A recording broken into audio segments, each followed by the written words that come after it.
We are recording. Okay. Welcome to our inaugural episode of From the Source. I am so happy to have someone I know really well, Carolyn Durant, who is now regional sales manager at Bullhorn. Welcome, Carolyn. Thank you. Thank you for having me, Christian. It's great to see you again. Yeah, and you're our first guest, so it's a huge honor. I know. Huge honor. Love it. Thank you. So yeah, look, this is our first episode. I'm gonna have a bunch of these. This is where we're gonna be talking to industry leaders about them, their career path, their insights into the staffing and recruiting industry, since that's what we live and breathe every day. And we'll learn some fun stuff and some fun questions throughout, no doubt. So again, Carolyn, thank you. And I'm gonna jump right into it. Well, we actually know each other because we both worked at Bullhorn, right? So I actually joined Bullhorn in 2018, and I even learned from Carolyn. Carolyn was like, a seasoned inside rep at that time, and I was learning from her. So she was obviously great to learn from. But Carolyn, tell me, what was your first job? Okay, we're gonna focus on just your career, and we're gonna get to your time at Bullhorn and how we know each other. But what was your first job out of college? Or Out of- even actually before then. okay. So my first job ever was working at a candy store down in Cape Cod. Okay. But my first job out of college, I mean, technically it was waitressing, but my first like grown up job, I think my dad was like, we just paid all this money for your college tuition. Like you have to do something other than that. So I got a job working at an insurance company doing like auto and home and umbrella insurance for GE employees, actually. So Okay. yeah, How old were you when you had the candy store job? I was 14. Like as soon as I was like legal age to work, I was like, I want money and to Oh, like yeah, I think that's like the driver of why I got into sales at some point is like I've just been very money motivated since I was young. Like so even selling the candy, you got a rush from selling the candy? I think just getting my own paycheck and not having to like rely on mom and dad Mm. for like going clothes shopping. It's like I have my own income now. Yeah, that's so aside from the sugar rush at the candy store, the rush of selling and running the paycheck was a motivator. Yep. Um, how did you get into recruiting? Because what was the path there? Because you got into the Yeah. insurance space, but I think you got into recruiting thereafter, right? Yeah, so I moved to Florida to follow a boy, which I don't recommend to anybody that's watching this podcast. Okay. Um, but kind of fell into recruiting, like, was just putting job applications out there again, like, moved to Florida, fell back on waitressing. Dad said, Hmm. "You can't do that, like, get a real job." So, put my application out there and found, a healthcare staffing company that I ended up joining, and they had a great training program where it, like, threw me into the thick of, like, learning all the ins and outs of recruiting and staffing, but specifically healthcare, and was there for about 2 years, then moved to a general staffing firm, and then found my way back into Boston, and, that's where I've been for the last 7, 8 years. Cool. Okay, cool. We're gonna get to that piece, but before that, people talk about the service industry. So you said you went in and out of waitressing. Now, are you one of those people who would say like I recommend everyone spend some time in the service industry or waiting tables? Do you think that's like, are you in that camp of like it was a really valuable experience and like everyone should try it, or retail, or like, or what do you think? Yeah, I mean, I think too, especially like now that I'm seeing things like post COVID, it gives me a different lens. But even before that, I think you should have a job in like some kind of customer service or customer facing, because then you understand like how to have like interpersonal like relationships and just the things that are like not the most glamorous jobs, like how people have to deal with that, and then you become a little bit more gracious. Yeah. I feel like in your day to day Yeah. life. Hmm. Um, but like I think one of the things that I learned is like just even like how to tip and like what's like appropriate like Yeah. now as an adult. And then yeah, I mean I worked retail too, and I would say like retail was so much harder than waitressing for me. Okay. but but So would you pick retail or waitress if you had to go back? I mean ideally if you can do both, but waitressing, I loved waitressing. Like if I could have done waitressing for the rest of my life, I might have. Like it was I Wow. loved it. Unless your parents said, "Don't wait to go get another job," Yeah, basically. basically. Um, Be a grown up. okay. But you found yourself okay, so you found yourself into recruiting, which is a very kind of like sales, customer focused Mhm. industry, right? So kind of like matched up with what you were doing. Uh, how did you how did you find your way to Bullhorn eventually? Did you use Bullhorn at a previous job, or you were just like, ah, I'm Yeah. like recruiting's been cool. I want to see about like the tech side of it. Yeah, so I've always used Bullhorn when I was at both the staffing firms that I was with. So like never used another ATS other than Bullhorn. So, but the reason I came across Bullhorn is actually with the firm that I was with when I was still in Florida. They had come up to Boston to go to Bullhorn Engage, our customer conference, and they were like Hmm. kind of as like a let's just say hi before we kind of part ways. Invited me to meet them for like a happy hour at Bullhorn Engage, and they like snuck Hmm. me in, and I was like. Wow, like this company is huge. I didn't know Bullhorn was based in Boston at the time. So I was like, Uh-huh. Yeah. let me just shoot my shot here. And I got in touch with my account manager, Jen Hartenbach, and she Yeah, got of me into course. Bullhorn. And then, yeah, I've been here ever since. So really, Bullhorn Engage started it all for me. Yep, yep, which just happened again, and which I just had the chance to go back as I got Yeah, back into the industry. Yep, as we know, Bullhorn's a big partner of SourceFlow where I'm at now, and we work together quite a bit. Um, so tell me about your time at Bullhorn because you started when I met you. You were in inside sales, right? So we were working yep. with like small companies. What has been your trajectory since then?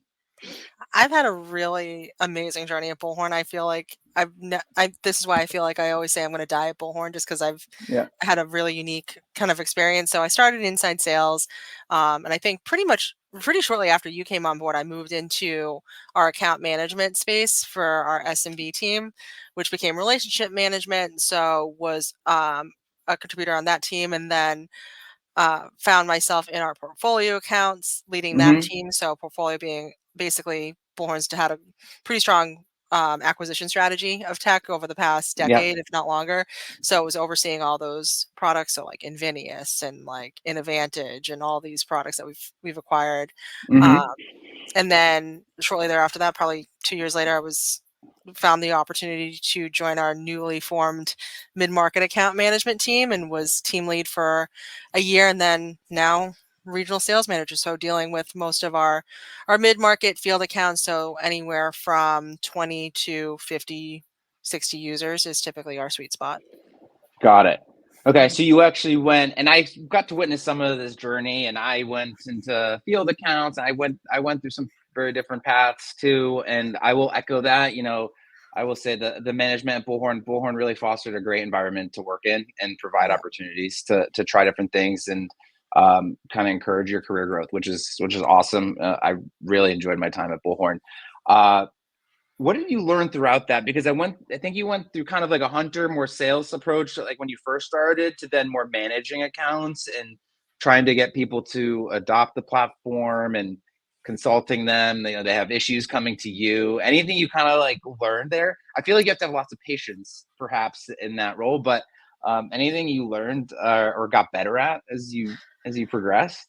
I think it's patience and creativity is like what kind of led me to the role that I'm in right now, is because a lot of staffing, there's hundreds, if not thousands, of staffing and recruiting companies out there, and they all do things similar but slightly different. So learning Mm, how different ones of our clients have kind of used Bullhorn or are leveraging or aren't leveraging the technology, and being creative of how do we create a strategy that helps you grow your business? Because I think staffing and recruiting has traditionally been pretty slow to adopt technology. Like, I think there was still, when I joined Bullhorn 7 years ago, there were still people that we were getting to like digitize their data. So just even right, getting an right, ATS in place. So that was like a huge eh, kind of eye opener for me, just coming from two firms that were very ingrained in technology, not realizing that there's staffing companies that are hesitant to that. So I right, think that was kind of what drove me to the account management side. So like I love dealing with our net new clients. That's where I started, but really getting to work with clients of how do we really grow this business together using technology, using your workflow, and just kind of being open to kind of working as partners and like consultants of just what is going to work for your existing workflow, and how do we get to challenge each other of how we look at things a little bit differently, especially when things change so quickly in this environment, like right. with Yeah. like new technology. we have 150 plus marketplace partners now. Like, how does that incorporate, and all of that kind of goes into that digitization, digital transformation thing.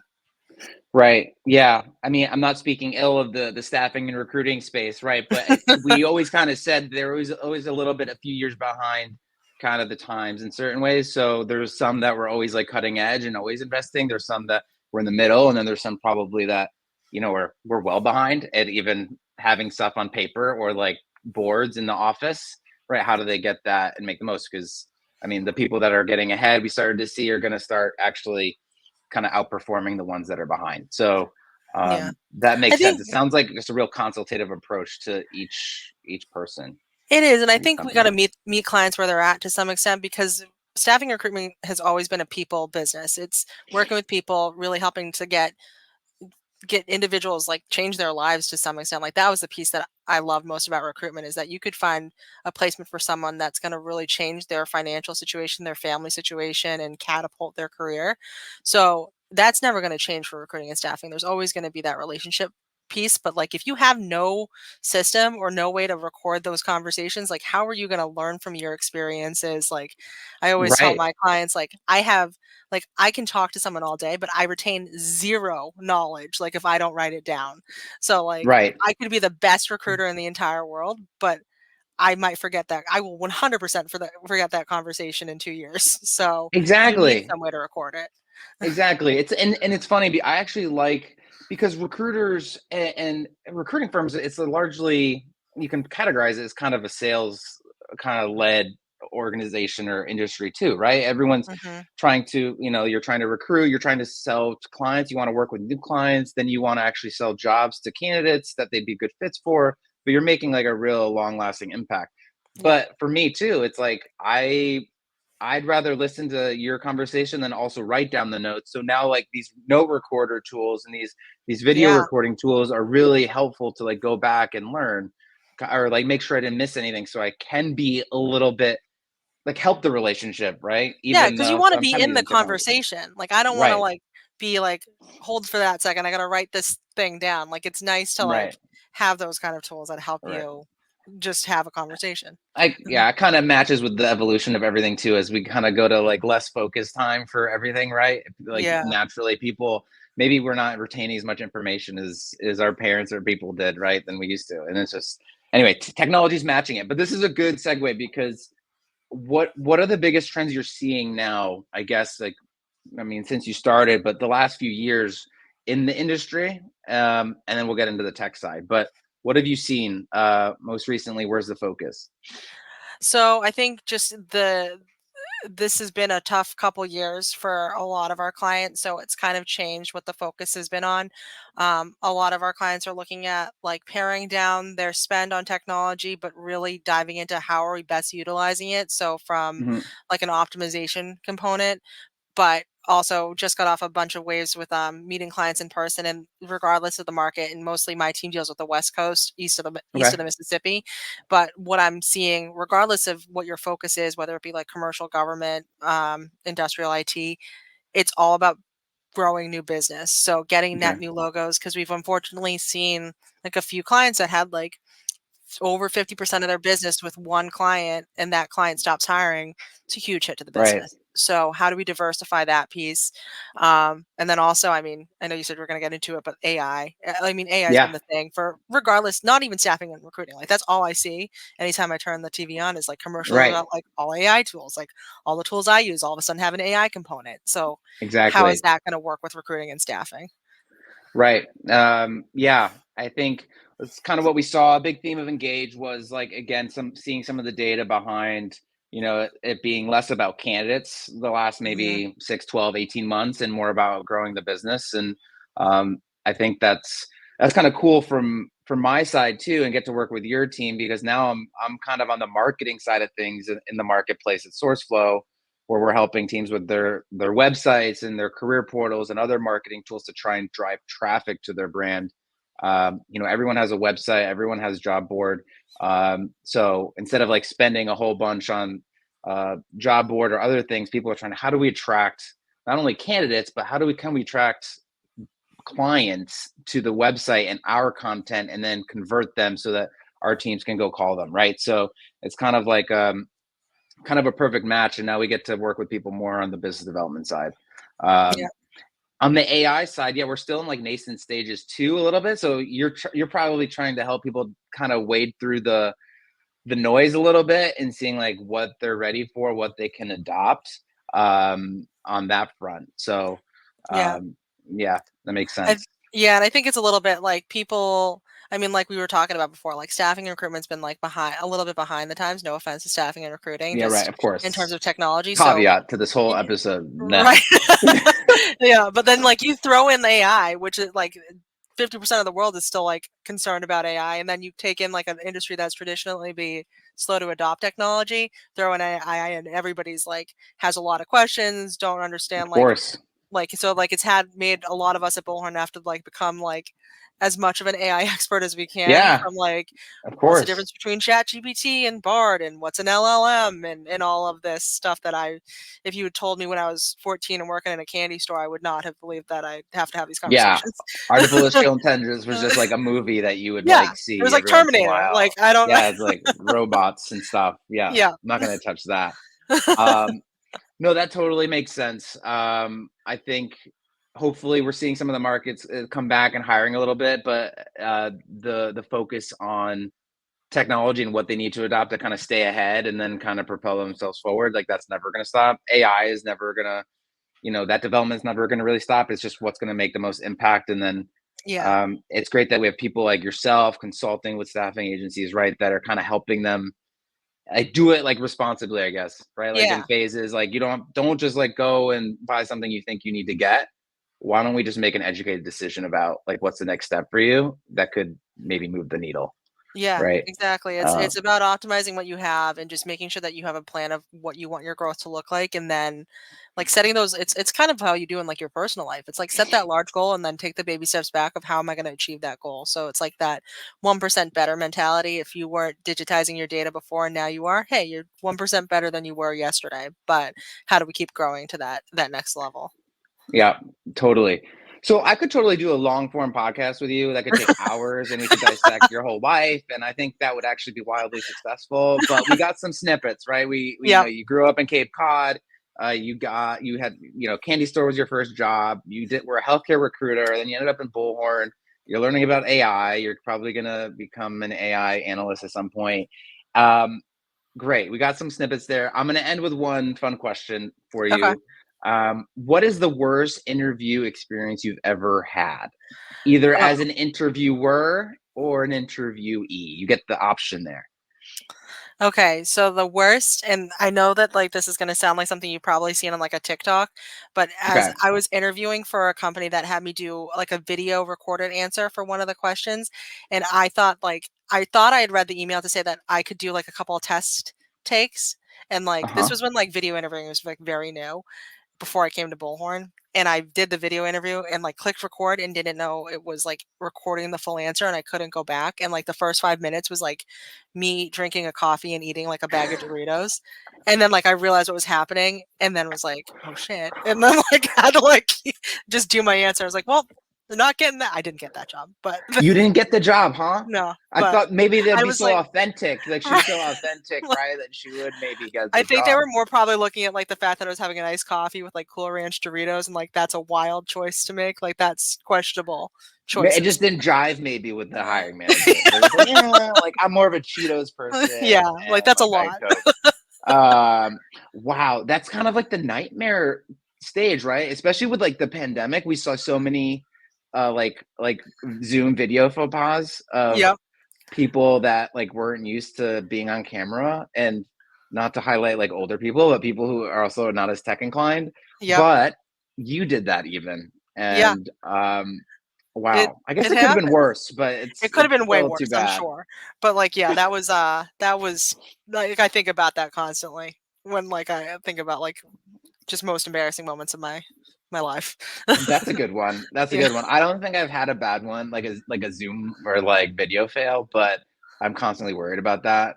yeah, And well, thank you for being vulnerable on that and sharing that Yeah, with the group. I'm like very worried now that someone's gonna watch this that I interviewed with and dig it up and put it on like YouTube now. Like it might be Oh, floating out there now. You never know. if anyone's listening that remembers something like this, submit it to. I'll give you my email after this, so that we can maybe take a look. Carolyn, thank you so much for joining me, being my first guest. This is great. We got to learn about you, what you're seeing in the industry, and some learnings about your career and the industry as a whole. So thank you so much, and I will see you so soon. And thanks everyone for listening. Thanks, Christian. It was good to be here. All right, see ya. Bye. Bye.